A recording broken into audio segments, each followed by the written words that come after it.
اللہ رب العزت نے لارائب کتاب قرآن پاک کے اندر ارشاد فرمایا وَلِكُلِّ وِجْهَةٌ هُوَ مُوَلِّيهَا، ہر ایک واسطے انہیں توجہ دا کوئی نہ کوئی مرکز ہے، ہوا مُوَلِّيهَا، وہ اپنے او مرکز کی طرف توجہ کریں دے۔ اور اس تو مراد یہ ہے کہ ہر ایک دی نگاہ دا کوئی نہ کوئی مرکز ہوتے اور ہر کوئی اپنی نگاہ دی مرکز دی طرف متوجہ تھی دے۔ اس آیت دی تفسیر دے اندر، تفسیر روح المعانی دے اندر علامہ سید محمود آلوسی بغدادی رحمت اللہ تعالی علیہ نے مفسرین دا قول نقل کیتا۔ اللہ رب العزت نے اس آیت مقدسہ دے اندر اپنے محبوب نو خطاب کر کے ارشاد فرمایا کہ اے محبوب قبلۃ المقربین العرش، اے محبوب جڑے مقربین ہیں انہاں دی نگاہ دا مرکز عرش ہے، وقبلۃ الروحانیین الکرسی، اور جڑے روحانیین ہیں انہاں دی نگاہ دا مرکز کرسی ہے، وقبلۃ القروبیین البیت المعمور، اور جڑا قروبیین ہیں انہاں دی نگاہ دا مرکز بیت المعمور ہے،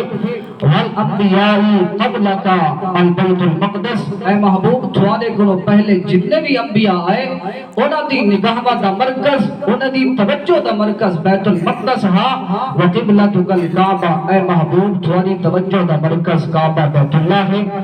اللہ رب العزت نے خود فرمایا حدیث قدسی تفسیر المعانی کے اندر فرمایا ہیا قبلۃ جسمک، اے محبوب ایک کعبہ جڑا تھوڑی نگاہ دا مرکز ہے، یہ تھوڑے جسم دا مرکز ہے، یہ تھوڑے جسم دا قبلہ ہے،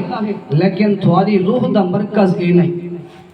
گل سمجھ آندی پئی؟ تھوڑی روح دا مرکز اے نہیں۔ اگوال فرمایا اما قبلۃ روحک، اے محبوب تھوڑی روح دا مرکز فانا،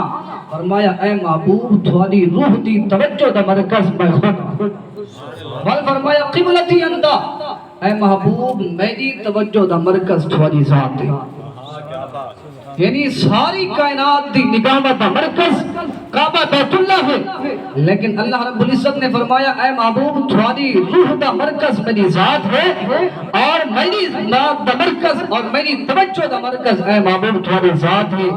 یعنی پتہ چلیا کہ کعبہ افضل بھی ہے، اعلیٰ بھی ہے، لیکن کعبہ کو بیت اللہ آکھا ویندے، یعنی یہ رب دا گھر ہے، اور جس ویلے گھر دا مالک ہی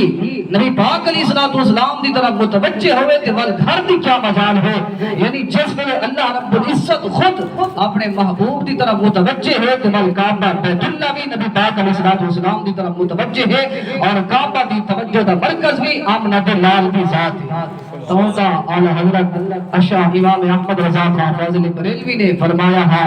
کہ حاجیوں آؤ شہنشاہ کا روزہ دیکھو، کعبہ تو دیکھ چکے، اب کعبے کا بھی کعبہ دیکھو۔